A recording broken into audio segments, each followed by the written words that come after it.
Mr. John D. Blomqvist, Acting Country Director, WHO, World Bank. Since I worked with WHO for so many years, I never forget WHO. But World Bank has always been a party to all the activities in WHO and all the other organizations where I worked. Dr. Vijay Raghavan, Secretary Biotechnology, Dr. Girish Sahani, Director General CSIR, Dr. Soumya Swaminathan, DG ICMR, Dr. G.N. Singh, Drug Controller General of India, all the Dr. Renu Swarup. आपका seat change हो गया? अच्छा, oh. But when we could manage throughout the program, why can't we manage now? अभी तो एक seat खाली की हमने. Why don't you come? You can एक सीट आगे हो जाएगी. No, it's okay. अरे आप एक स्टेप आगे जाइए ना, क्या है? Doesn't make any difference. There should be at least 33% reservation of women on the stage also. So this is our party policy also. So friends, good evening. I think most of the things have already been said. Whatever had to be spoken about the program, all the details, all the nitty-gritties, all the potential activities, all the probable successes, the total methodology, and I think virtually everything has been covered and it has been placed on record. The presence of so many senior officials from World Bank, including the acting country director, so many scientists here, so many people from the academic world, the industry, researchers, entrepreneurs, innovators. There's virtually everybody here, and of course our omnipresent friends from the media. So it's a great evening, and I consider it as a very, very auspicious day. Not only for this particular activity, this of course is, I wish it could get the blessings of God to be recorded in future history as one of the very important things that India started, and which will result in something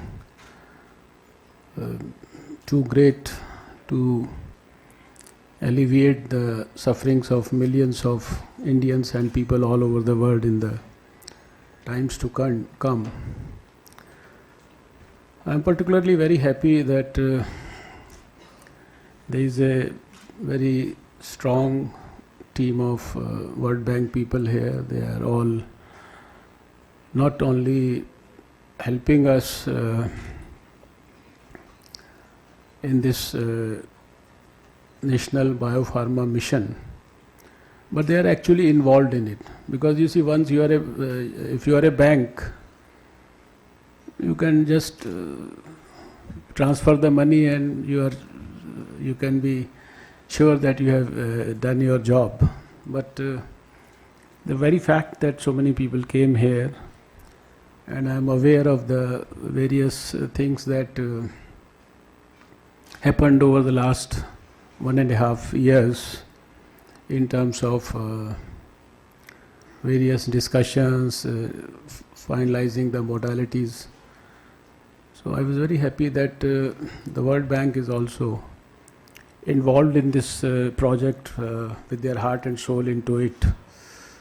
And I have also been informed by my colleagues in the department that this is probably the first time that World Bank is supporting a research and development activity anywhere. So that gives, I think, a lot of importance to this particular activity in India. As you all know, for us in India, a couple of hours from now, India is going to witness one of the greatest transformation in its life after independence. The most important, or I would say the most prestigious reform of the government, tax reform, which we call as the GST, Goods and Services Tax Reform, which will change the lives of millions of Indians and make things so smooth. And the subject assumes so much of importance that at midnight today, just like we had freedom at midnight between the night of 14th and 15th of August 1947, so today the country will have freedom from the old, you can say, outdated tax regime and step into one of the most modern tax regime structure of the whole world. And the world will witness one of the greatest programs in Parliament today, with Prime Minister, President of India, the Vice President, all the former Prime Ministers, and of course along with the parliamentarians, leading people from all strata of society, from film industry to corporate world to whatever you can think of.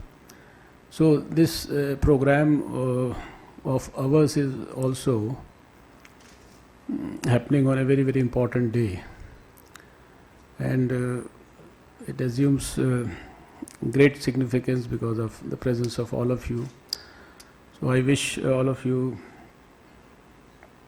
great success for this, and as I have been able to appreciate that it was only a few months back when we had launched the strategy for our biotechnology for the next few years, and this National Biopharma Mission was one of the important components of that strategy.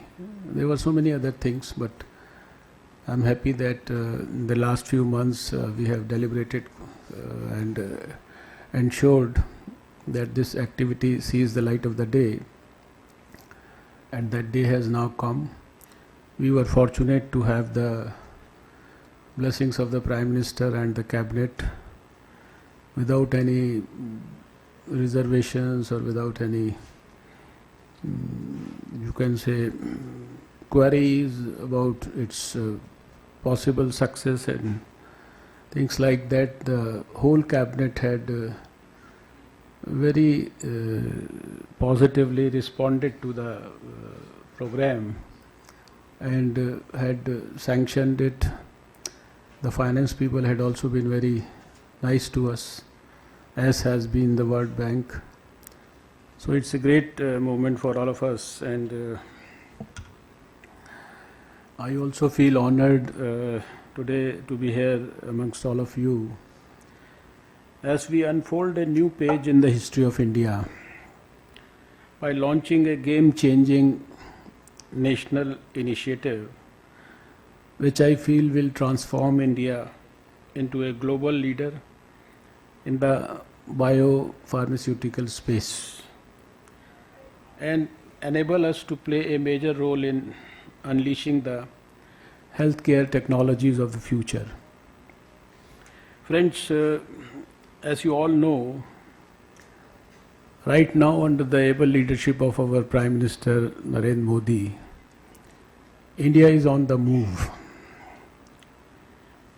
We are fast moving from a country which was being considered as an imitator, and now we have become a country which is now called as an innovator. I say that because last 2 years in succession I have been part of these two activities in San Francisco and China recently, where there were meetings of the Clean Energy Ministerial and the Mission Innovation. And I may say that on record here also that all the countries, almost 25 countries including the European Union who are part of that Mission Innovation, they all expressed their gratitude to our Prime Minister on record, not only for coining this Mission Innovation word for this movement, but actually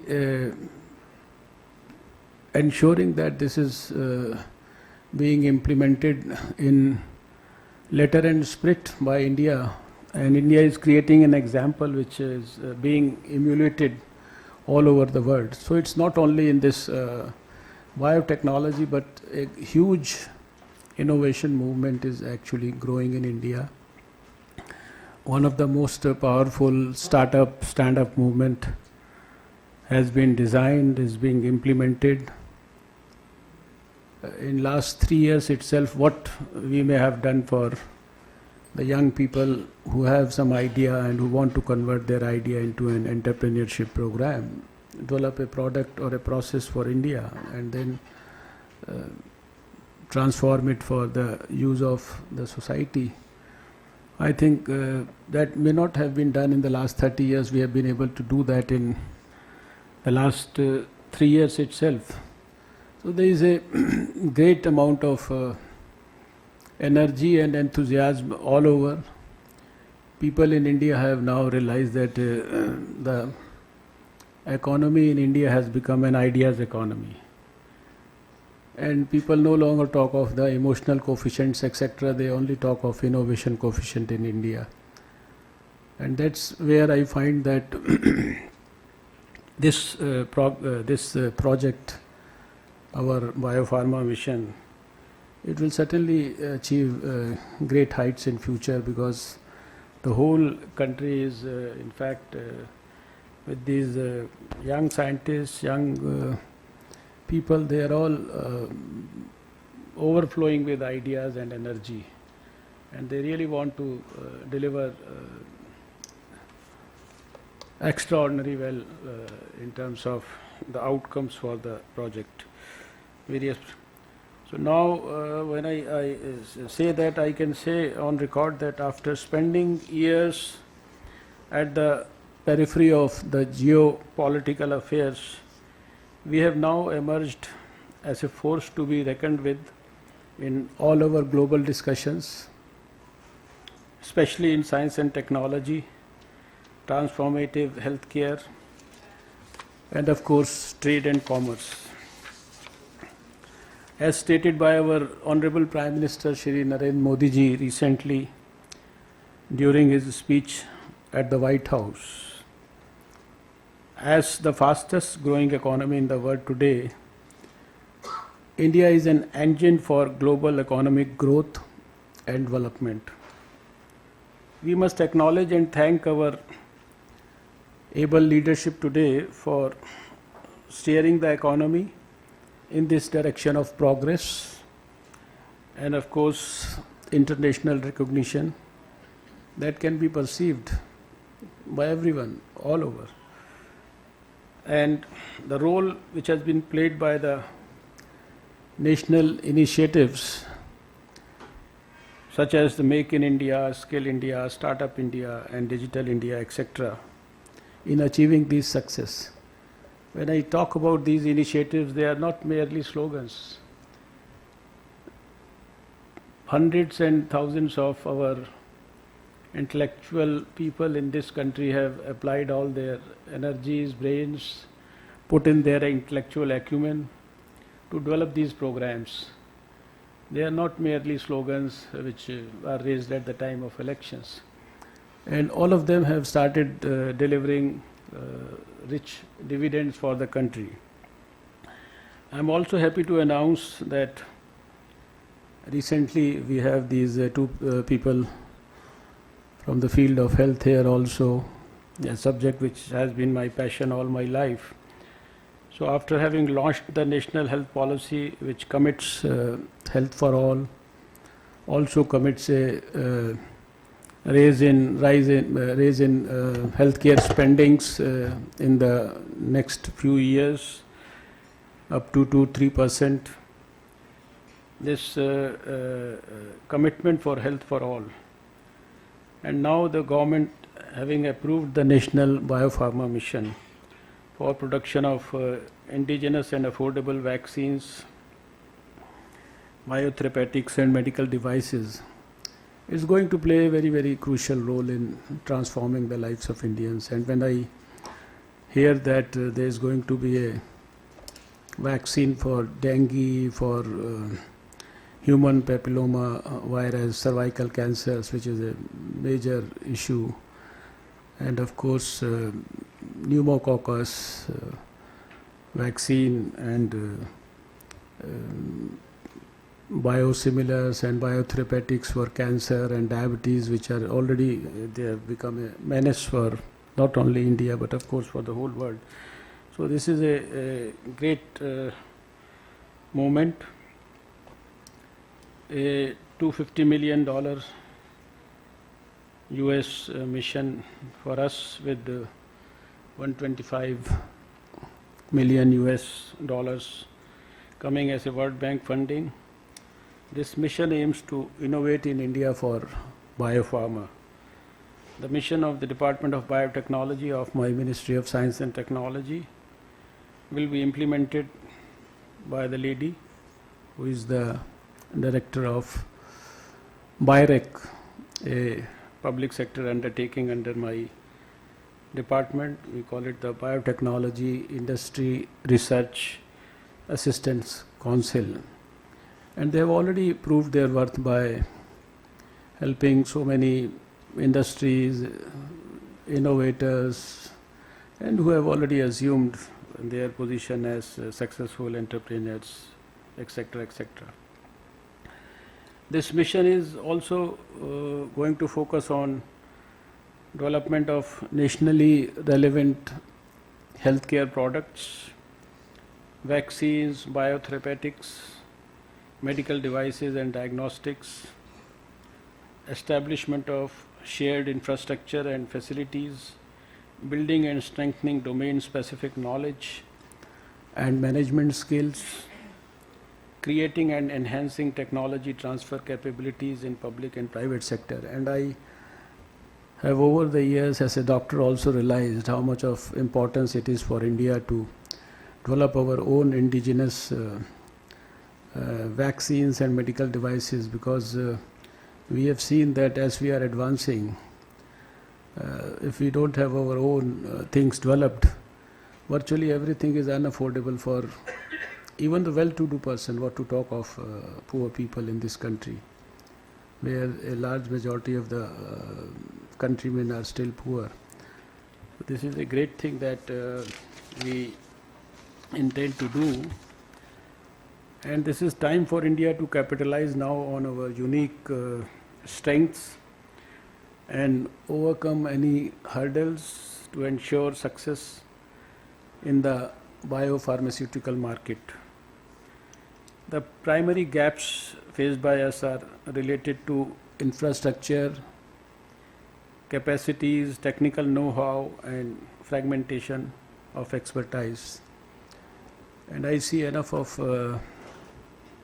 goodwill being generated in this meeting itself to see that we are able to bridge these gaps as soon as possible. The Department of Biotechnology and BIREC have done a phenomenal job of devising the program to address these specific gaps.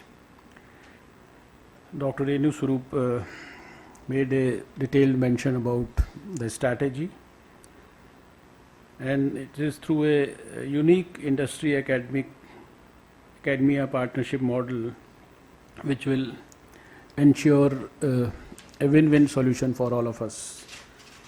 Despite constraints, I feel the biotechnology industry has experienced major positive momentum in recent years, and I have felt it myself also in the last 2 years.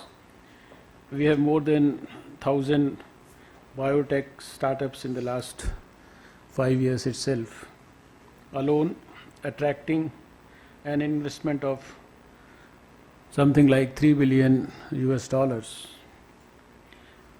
I also feel happy to see the efforts undertaken to provide a holistic and integrated approach to strengthen and support the entire product development value chain for accelerating the research leads to product development. I envisage that the mission will nurture an ecosystem for preparing India's technological and product development capabilities in biopharmaceuticals to a level that will be globally competitive and make India a hub for design and development of novel, affordable and effective biopharmaceutical products and solutions. Friends, we have fixed up a very modest target for us, and we feel that the program will help deliver at least 6 to 10 new products in the next 5 years, create several dedicated facilities for next generation skills, and hundreds of jobs in the process. It will provide our young entrepreneurs the confidence as well as the systemic support to pursue their aspirations in biotechnological innovation and transform India into a global hub for the cutting edge biotechnology research and development.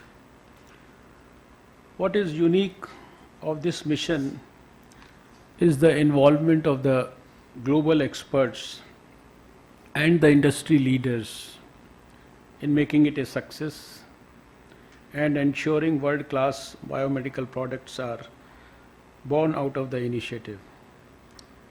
I once again place on record my pleasure that World Bank has partnered with the Government of India in co-funding it, and I wish the program all success and also express my confidence that this will transform under our great Prime Minister Narendra Modi ji's leadership India's innovation capability and also address all the relevant health concerns and needs of our society.